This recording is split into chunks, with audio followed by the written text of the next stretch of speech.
Ni Jumatatu nyingine tulivu kabisa ya tarehe 14 ya mwezi Aprili mwaka huu wa 2025, ikiwa imesalia siku kadhaa tuweze kusherehekea siku ya Pasaka. Natumaini ujambo mtazamaji wa Mawengi TV, na kazi yetu ni moja tu, kuhakikisha kwamba tunakusogezea zile updates zote za habari za michezo, siasa na burudani. Bwana, kama tunavyojua mambo ambayo yalikuwa yakiendelea katika mitandao ya kijamii na mpaka sasa bado yanaendelea kuendelea huko katika mitandao ya kijamii, ni hili hapa sakata la ndoa ya Haji Manara na Zailisa kuvunjika.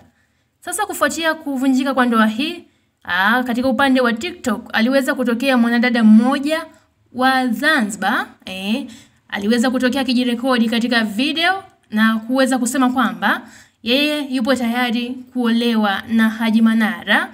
Kwa hiyo kufuatia posti hii ambayo aliweza kushare binti huyu, imeonekana bana kama siku ya jana ndo siku ambayo Haji Manara ameweza kuiona, na aliweza kuriposti katika ukurasa wake wa Instagram na kisha kaandika, bahati mbaya sana mimi huwa wa mwisho kuona vitu kama hivi mtandaoni, labda majukumu yanakuwa mengi. Nimekusikia dada na nashukuru kwa hilo, ila bad luck, kwa sasa nimebanwa mno na majukumu ya kikazi na biashara ambazo zitafanya niwe nje kwa muda mrefu kidogo. Ila nakuombea dua, inshallah utapata mume bora kuzidi mimi, mume atakaye kupenda na mtakayeishi kwa stara. Ila Pemba kumenoga na kuna vyuma vyenye adabu na hisani na wanawake waliolelewa kimaadili na waliofundwa, mashallah. Nikuhakikishia sini utapata Bugatti wako atakaye kuwa na heri. Na wewe na ndugu zangu mtakao soma ujumbe huu, naomba tuseme amin kwa shosti wa Kipemba. Na mwishoni hapa akaika emoji za kushukuru. Bana, inaonekana jana ndio siku ambayo Haji Manara aliweza kuona kitu ambacho alishare binti huyu, akisema kwamba yeye yuko ready kuwa na Haji Manara kwa wakati wote. Lakini kufuatia sakata hili la kuachana na Zailisa, Haji Manara ameonekana kama hana muda kabisa na kilichotokea, ambako wakati huo wa siku ya jana ameweza kushare posti yake ya picha za utotoni, maisha yake yalivyoanza mpaka sasa alipofika, na akaweza kuandika yafuatayo: tumetoka mbali mno na haya maisha isee, hapo bado barobaro na bado mbichi. Huko nyuma nilianza kama mchambuzi wa michezo Radio 1 kama Zari, baada ya kukutana kibahati mbaya na Mheshimiwa Godwin DC wetu kwa sasa. Kisha nikajiongeza, nikaenda kusomea uandishi, kisha kama upepo Radio Uhuru chini ya Abu Liongo, Masudi na Anko Kipozi wakanivuta na kunipa mafunzo utangazaji kwa vitendo, na nikatangaza kwa kipindi kirefu kidogo. Nikaenda baadaye kujitafuta SA na baadaye kurudi Bongo, kisha nikajiunga na mambo ya siasa, kisha CCM yangu ikanipeleka Beijing China kwa mafunzo ya juu ya siasa na propaganda. Baadaye nikakimbilia kilimo Mkuranga, halafu viongozi wa Simba wakanitaka nikafanye kazi ya usemaji. Kisha baadaye wananchi wakasema rudi nyumbani.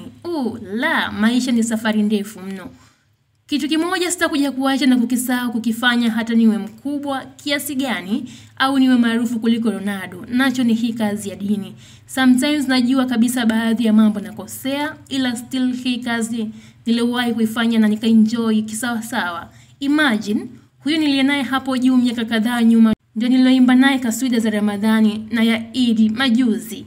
Hicho ndio ambacho Haji Manara ameweza kushare, akiweza kukumbukia alikotoka, alipo kwa sasa na anapoelekea. Ni kama vile anaonekana hajali kuhusu ambacho kinaendelea katika mitandao ya kijamii. Na tukumbuke kwa mtazamaji, Haji Manara kufuatia sakata hili alisema hawezi kuzungumza chochote kufuatia kilichotokea. Nikupitishe kidogo. Haji Manara aliweza kushare picha yake akiwa amevaa vazi la ishara ya dini ya Kiislamu na akaandika, waandishi wa habari msihangaike kunitafuta na kunipigia, jibu langu kwa hili lililotokea ni lile moja, no comment kwa sasa. Nimeamua kukaa kimya ili muda sahihi uje kuongea wenyewe. Na wapenda sana wanahabari wenzangu na ninajua mnayo haki ya kusikia ya upande wa pili, lakini kwa heshima kubwa naomba mnielewe msimamo wangu huu.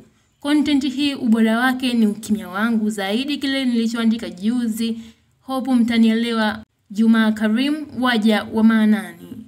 Hicho ndo ambacho aliweza kushare kufuatia kile ambacho kilitokea, kwamba yeye hayupo tayari kuzungumza chochote kufuatia sakata hilo. Mtazamaji, maoni yako ni yapi juu ya hicho ambacho Haji Manara ameweza kushare kupitia ukurasa wake wa Instagram?